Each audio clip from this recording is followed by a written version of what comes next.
Yeah, like I'm Pallavi. Hello, everybody. Welcome to what is a very, very serious issue. So, we'll just get right to it and not waste too much time. I'm delighted to be joined by two very well-established senior journalists, Joyeeta And Basu Bengalis. and Bengalis, and Pallavi Ghosh.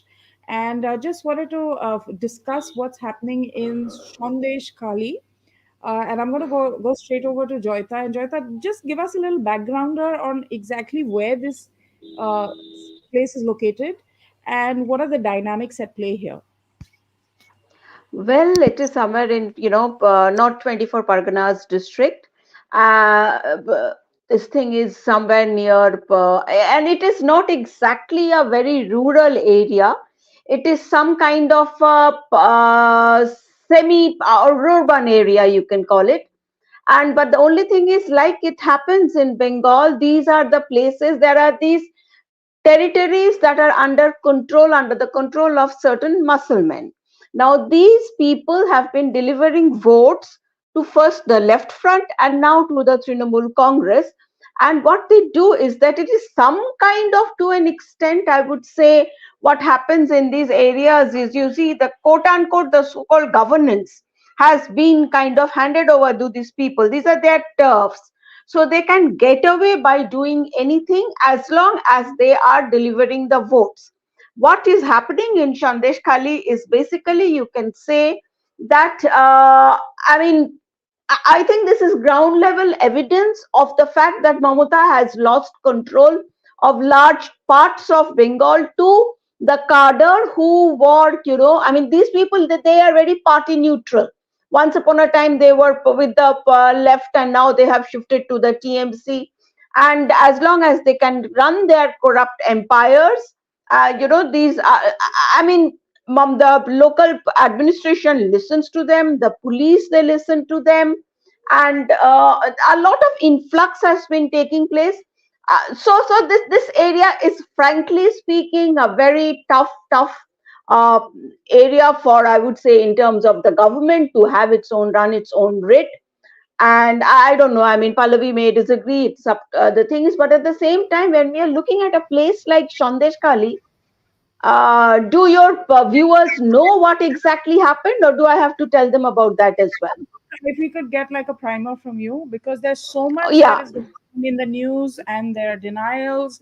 And Mamta even came out today and said that these are BJP workers, these women, which is straightforward victim shaming. So if we can get like a little understanding from you. Yeah, all right. You see, what has happened is that Sandeshkhali is the same place where the team of ED, that ED team, had gone to conduct a raid on the local Mussulman. As I said, again, these people have turfs which they control. Shah Jahan Sheikh. As I said, he was with the CPM earlier, and now he is with the Trinamool.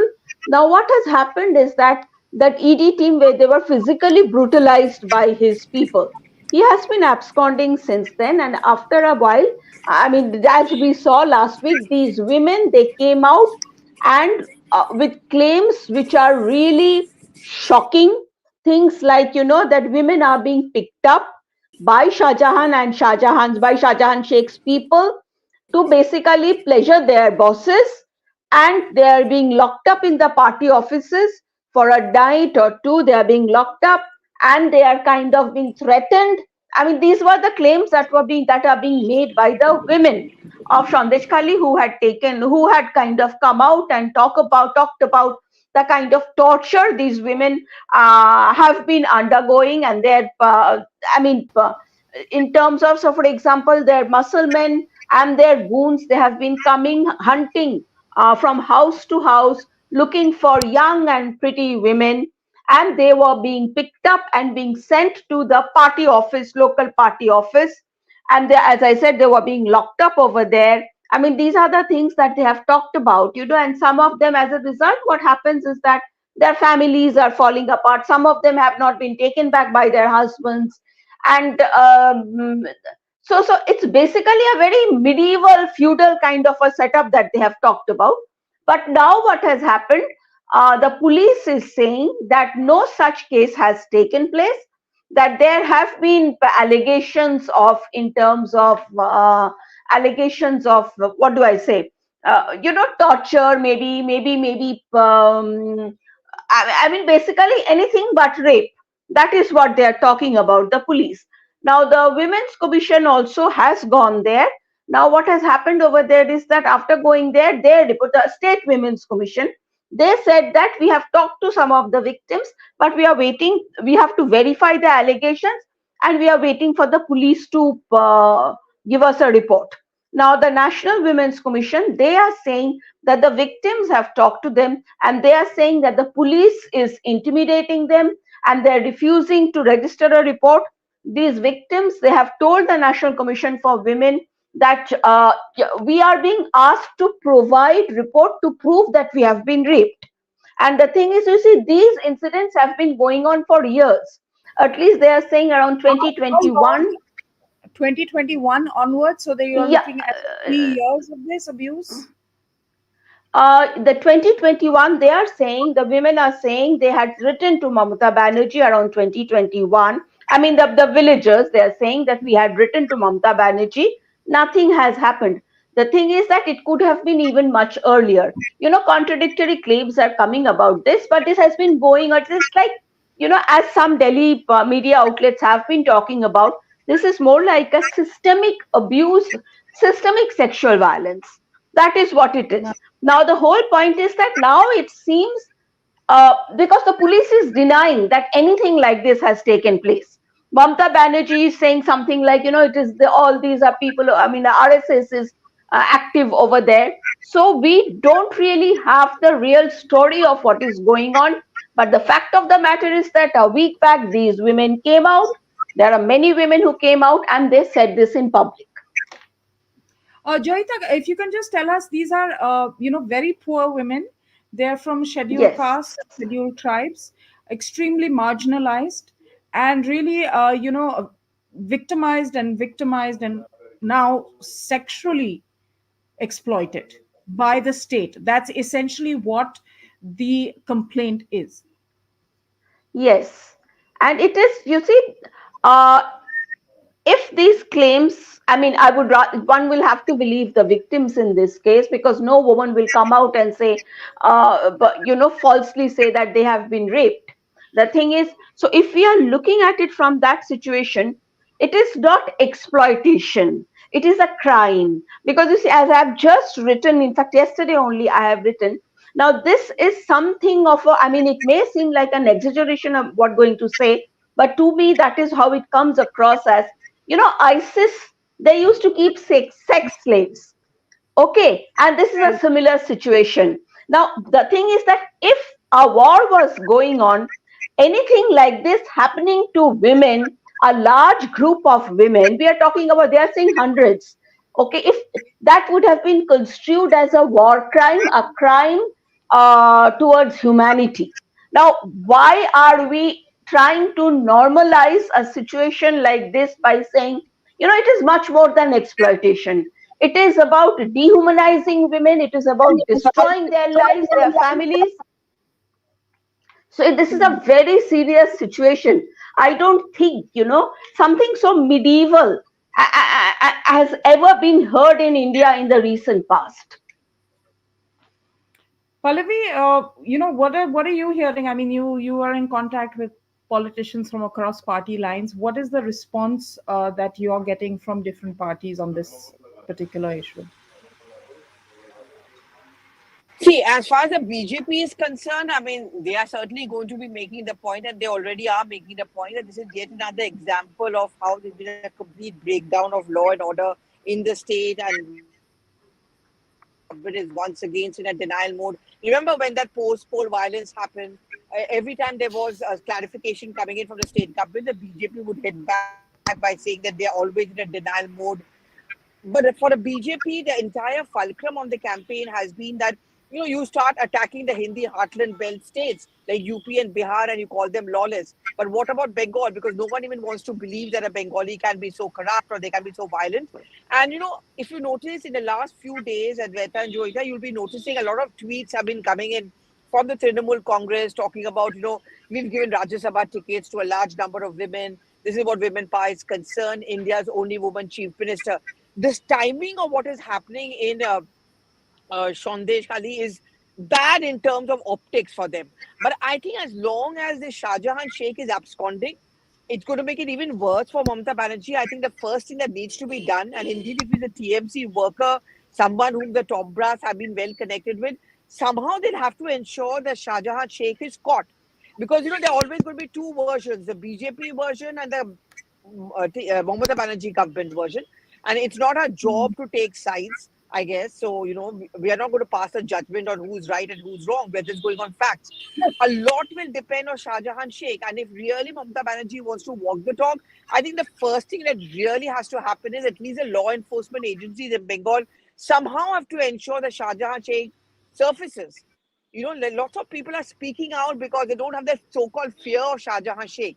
But there's this danger that if he comes out and things go back to normal, what happens to these people? So I think it's very critical at this point of time, possibly for the perception changing in TMC and for Bengal government and for Bengal, is that he needs to be found. I mean, how is it possible this man is missing and no one can trace him? But Pallavi, I want to ask you this again because we never know when we'll lose you. So let me just get this question in very Yeah, quickly I'm to you. sorry, I was Um, crossing the airport. Yeah. oh, okay. So Pallavi, I really need to know this because it's difficult even in cities, if you to go to a police station, although there have been strides made. There are you and I or Joyeeta, any of us going to a police station is something we'll think a little about before actually going Yeah. there, even though we are empowered, we are privileged. uh, so it's going to be terribly difficult for these women to go. Secondly, they're also saying that these policemen were hand in glove with this gang of rapists. So, how can we expect them to go to these people and register their complaints and really look for any support? It's they're anyway probably going through post trauma as it is. Apart from that, to go to people who are actually Absolutely. responsible for their thing is so. What is it that can be done? Can the government step in? Can the center step in? Can protection be provided? I think this is very urgent.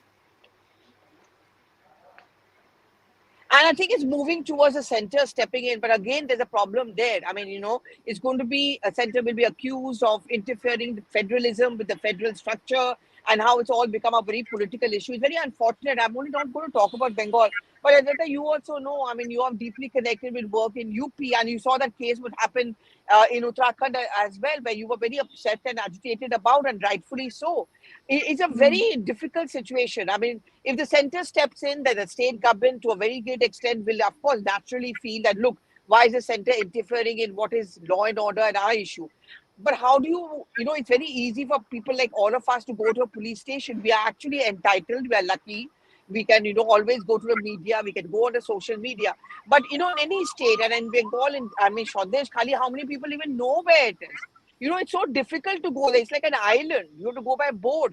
It is so inaccessible. We perhaps, and that's the argument which is being made by the BJP. We don't even know what is happening. Maybe just a tip of the iceberg. And there's no case registered.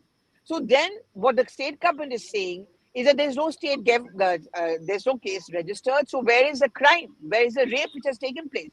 So National Commission for Women are saying that the cops are in cahoots with the TMC goons.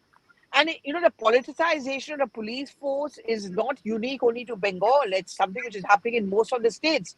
So how do you as a woman trust the fact that, I'm going to go to a police and register my complaint? What if tomorrow Shah Jahan Sheikh comes back?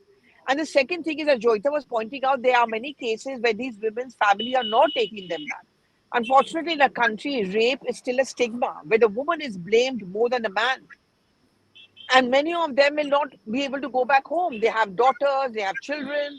So that may be one reason a woman doesn't want to go out and give a complaint. And if there's no complaint, then there's a question of rape not taking But place. there's so I many don't who know. I mean, have yeah. there are so many who have come forward, and Mamta comes out and says these are BJP workers. I mean, which woman, Yeah. especially in that social and economic status, will come out and Yeah. say I have been raped repeatedly? Which woman would do that? And I can't believe that as a woman, Mamta Banerjee doesn't get that simple fact. Well, the fact is that Mamata Banerjee is even saying that did not take place. So you see, this is the fundamental problem that we have been witnessing in Bengal. You know, all incidents, and it need not be a politically connected incident. Right from the time, say for example, I remember about the Park Street case. There was a Park Street rape case. Everywhere it was a case of you are blaming the victim. You know, she because she was like this thing, the rape thing does not happen. That is the whole She was problem. dressed Now in a when particular you manner, yeah. yeah, so what happens is that, you know, nobody is, at least the political party there, you know, the ruling party there, they are looking at everything from a very political point of view, you know, whether it is how it is going to affect their image or not. But the point is, you see, situation is going to that extent that I know there are people in Calcutta, they are talking about, you know, whether Shandesh Khali is going to be Trinamool's Nondigram moment. You know, you remember the Nondigram incident that happened that finally brought an end to the left front, because people on the ground, they are not believing whatever is being said. And what is the police doing? The police is sending out, have you seen the tweets today that they are going to take action against people, action against the media if they do this or do that? So you see, this is not the way to, I mean, even if you are saying that yes, these claims are false, this is not, political response is not the way to go forward. And the thing is, you have to talk about the victims, try to find out. Okay. And at the same time, it's impossible to believe that not even a single case has taken up, has happened, and everybody is lying. Nobody will believe the politician. And sadly, she is a woman chief minister. And in this case, let us hope, we will be discussing the role or the lack of any role that is being played by the so-called intellectuals and talking heads of Bengal, because these are the people who should be coming out and demanding an answer. They will be demanding answers from the central government. Yes, they have every right to do that. But when it comes to any misdemeanor, I mean, any problem with the Trinamool Congress government and all, nothing, there is no protest, nothing happens. And that is a really sad state of affairs. If the It's not. civil society is not talking about this issue, they are not asking questions of the government. I mean, this is the most heinous crime possible. As I'm saying, I'm not going to use the word sexual exploitation. It is a crime, a sexual crime that is, it is a, I mean, I would say it is akin to war crime as far as I'm concerned, a crime towards humanity. Right. No, I remember, Joyita, the people that you're pointing out. I remember when the Ankita Bhandari case happened in Uttarakhand, my home state, and I came out against it very strongly. And there were people with BJP links involved in it. And I remember someone from that same milieu called me a couple of days later and said, "Oh, how come you spoke out? You support Modi, you support the BJP." I said, "Because I know that Modi would never stand for this. So it doesn't matter. Exactly. Besides, I have my own conscience. You can't keep quiet when these kind of horrors take place, whoever be your political sort of support." Pallavi, at some point we've got to get over this political correctness. You're saying if the center does something, then there'll be this talk and that talk. These accusations are not one person, not two-person. I mean, even one person would be bad, but this is women coming out and protesting about, like Joyita said, systemic rape.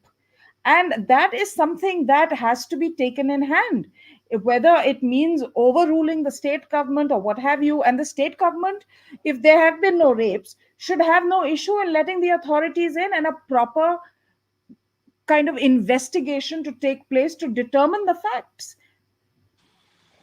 Well, I mean, this is the unfortunate part, Advaita and Joyita. Uh, as political reporters, we see this happening in front of us, and it's always unfortunately reduced to whataboutery. I mean, I saw the first few reactions which was coming in, where someone saying, "What about Manipur? What about UP?" My point is, at the end of the day, these are women who are making allegations. The least you can do is that just go and investigate and just find out whether what they're saying is correct or not. I mean, I think that would be one big stage. If you go and turn around and say it never really happened because no one has even complained, I don't know how many women in another state next time round will even bother to do it. They'll say, what's the point? I mean, look at these examples right in front of us. which is why I think it's very important, one, that this Shah Jahan Sheikh has to be found. I mean, I think this is something which the state government can do. And the second thing, of course, is that, don't dismiss it. I mean, we may be wrong. I mean, we may be proved wrong. Who knows? But my point is, at least investigate. Just go and listen to them. Someone should have gone in from the state government with a committee, listen to these women who've come out with this video and ask them, okay, tell us, share your thoughts and your feelings with us. I mean, I understand politicians getting touchy. I mean, this is true about across every political party. But you cannot be selective in your outrage. Yes, absolutely. And Joyita, there is this thing like there's this almost brazenness that one is witnessing from the TMC. The MP of that area is a movie star, Kolkata based movie star called Nusrat Jahan. It seems this area comes Hmm. under her constituency. Yes. She is Hmm. posting Valentine's Day videos wearing red with her husband or whoever. And I'm like, there's a sensitivity chip missing.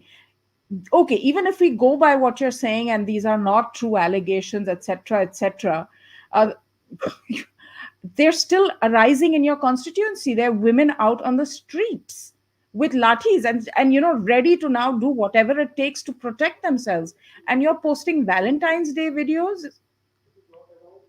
I think, they don't understand what is going on. They think that they will win elections, and that is what matters to everybody. Sadly, that is the case in West Bengal. All that matters is that whoever is winning the election, and all that matters is Trinamool. They will say, ki, yeah, we have people like Shah Jahan Sheikh on the ground, so we are all the vote will be coming our way. I mean, if and voter suppression is a big thing in Bengal.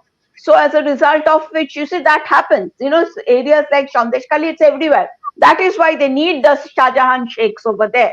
The thing is, so as long as the vote is coming out, yeah, am I audible? Because Now yeah, you are. am I Please. audible? Yeah, Yes, because yes. some this thing came in.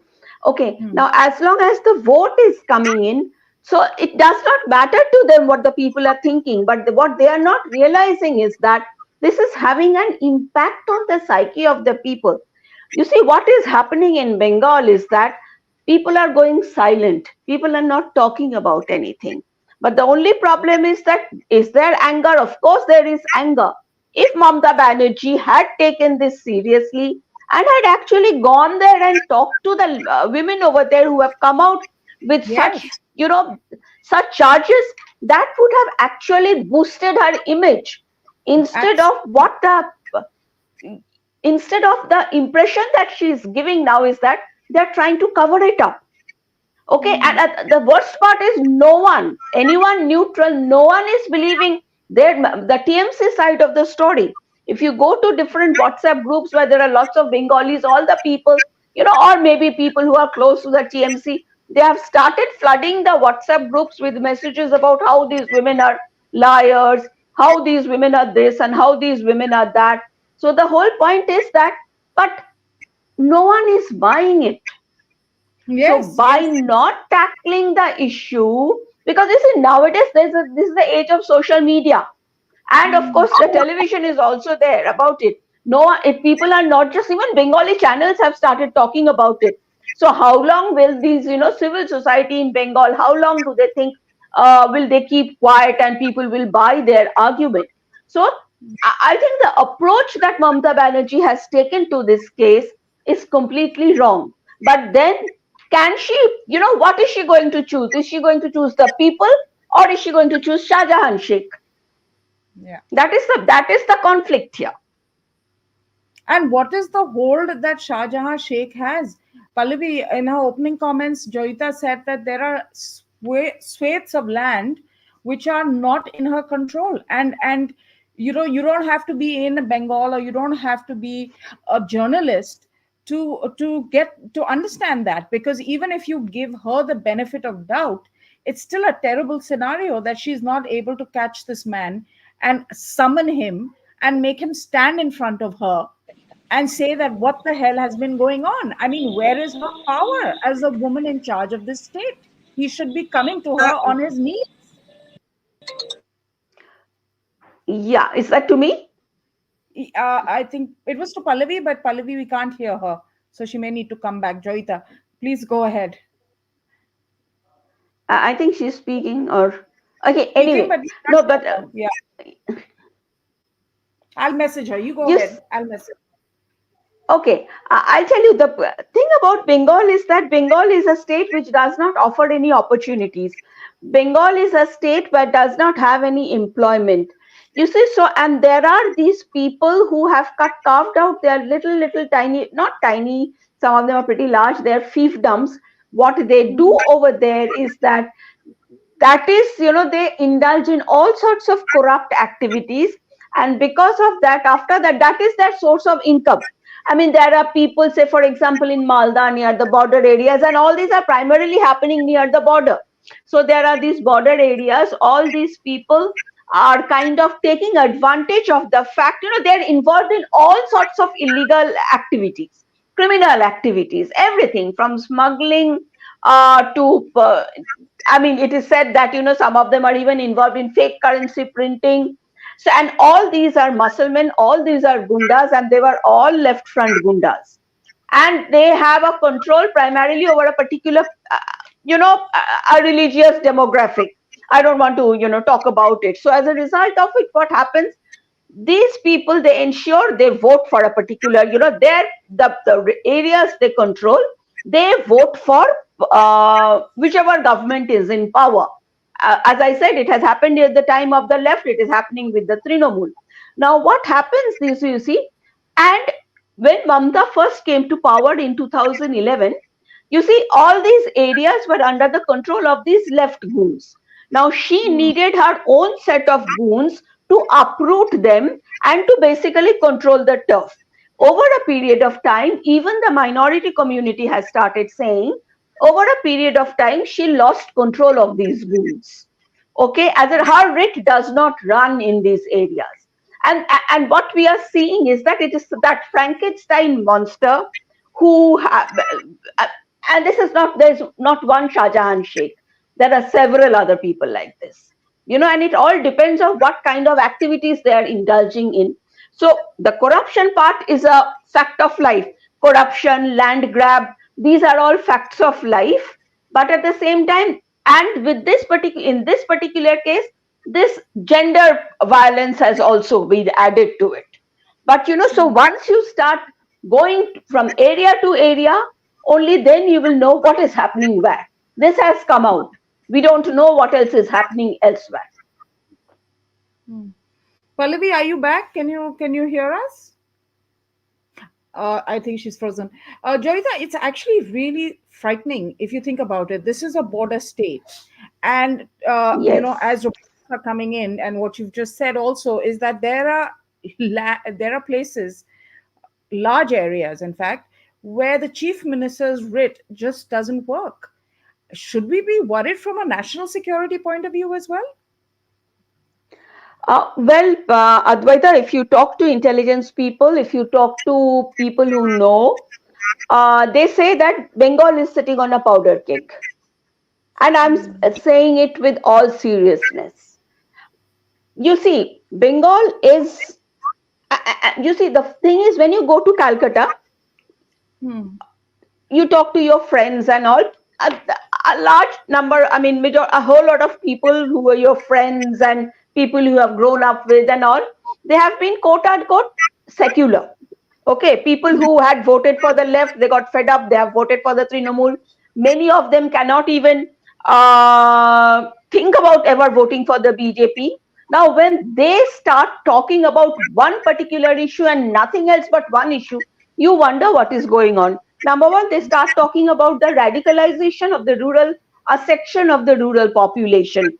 They start talking about the demographic change that is taking place. Say for example, there are areas in Calcutta which used to be mixed neighborhoods. I'm talking about now mixed neighborhoods.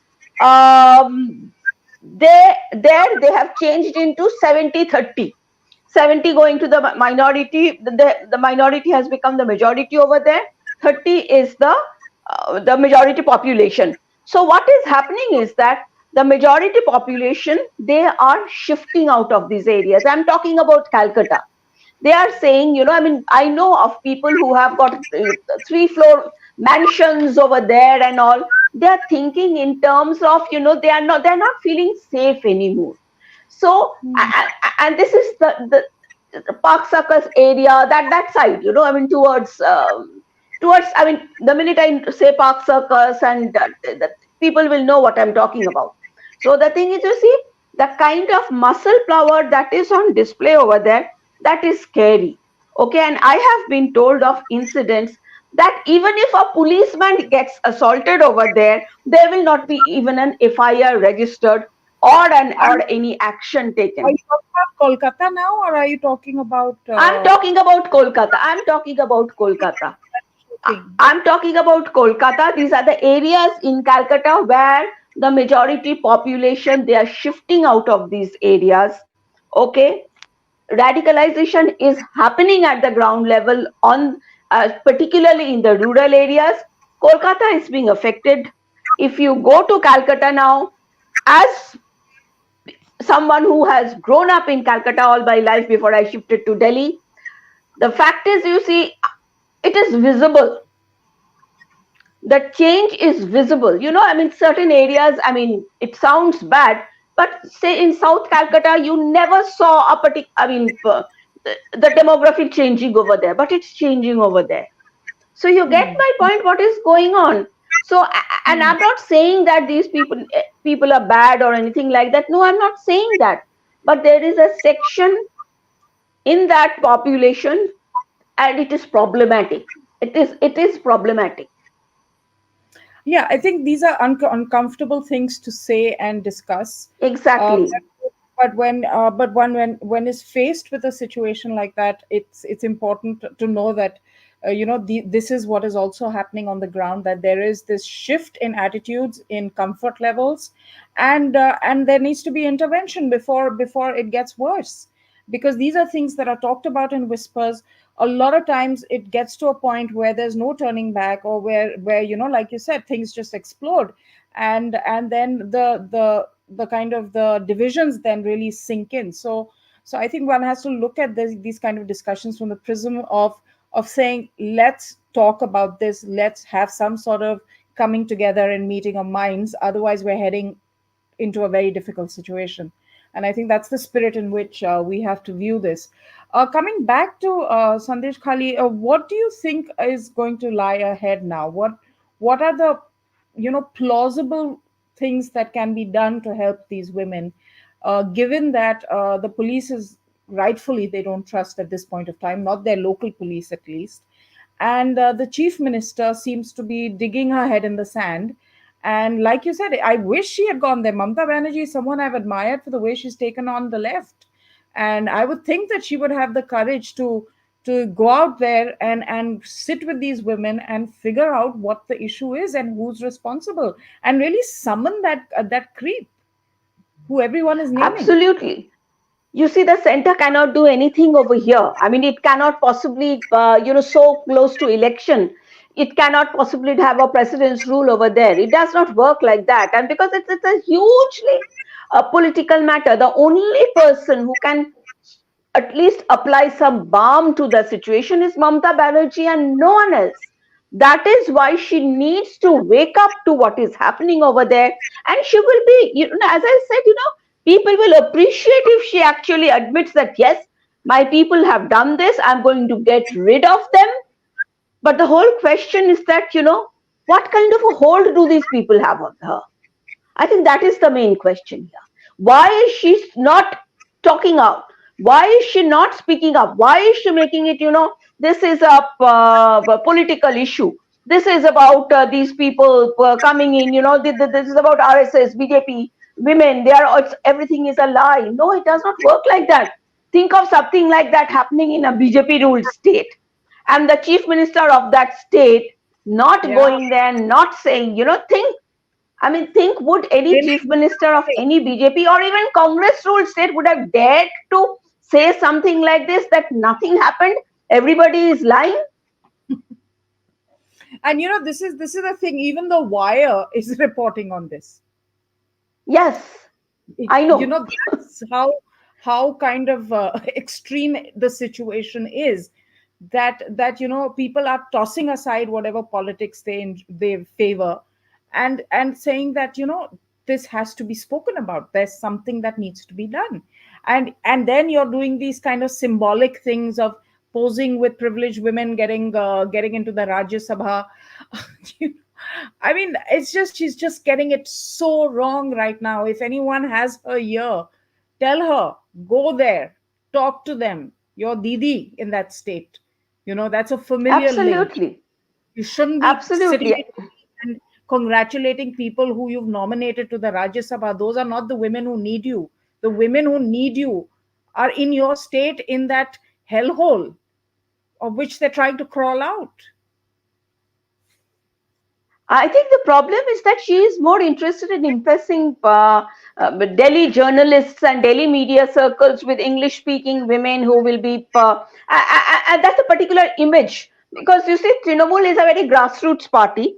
It comes from a place where they do not have these, very, okay, people who will be accepted in Lutyens, Delhi, that kind of people. They don't have that. So that is why they're cultivating these people. But for God's sake, think of, as you rightly said, think of the women over there. They are the ones. And the thing is that you may win the vote. As I said, you never know what happens in Bengal. We cannot trust sometimes certain areas, the voting you cannot trust. But the thing is that maybe you will still win. But you have got ambitions, you have got national ambitions. It's a fact. It is said that she has, okay, prime ministerial ambitions and all that. Think of the image that you think of, what the rest of the country is talking about you. I mean, who, as a national leader, it is your responsibility to behave in a manner that will be, approved nationally. I mean, this is happening in your backyard. And to say that, we are going to take action against the media, or we are going to fix the media, is that what the response should be? I'm going to again repeat, would any other state government get away by doing something like this? Yeah. Well, we just hope that the old Didi that I first encountered in as a persona in 1999, 2000, when I was in Kolkata living there. I mean, she was a firebrand. She was a brave woman. I just wish that woman re-emerges and hasn't been kind of mollycoddled into this person who has lost control of areas of her state, who has lost control of her cadre, wherein she cannot even summon them and question them, let alone let the police or other agencies act. So it's a real in my eyes, that's a downfall, because she was one of the powerful women in this country for me and for so many other women till this incident and her inaction when it comes to this incident. But thank you so much, Joyeeta, for joining us, and really appreciate you sparing the time. I know you're a big time editor and you've got newspapers to edit, so I really appreciate this 38 minutes, 2 minutes short of the 40 I made you promise to me. So we're, but thank you so much. Thank you, Advaita, for calling me on your show. I, uh, I sincerely believe that something should be done about Sandeshkhali. And to start with, I hope and I pray that the so-called intellectuals of Bengal, the civil society, should actually come out on the streets and Yeah. protest and demand an answer. Absolutely. Absolutely. Thank you, everybody, for watching. Do share this very important conversation so that more people get to know. I think Joyita has explained it beautifully, what exactly is happening on the ground. So let's not get caught up in the tyranny of distance or the tyranny of language, because it's all been explained to you with facts on this stream. So go ahead and share this so that more people know. Thank you so much for watching.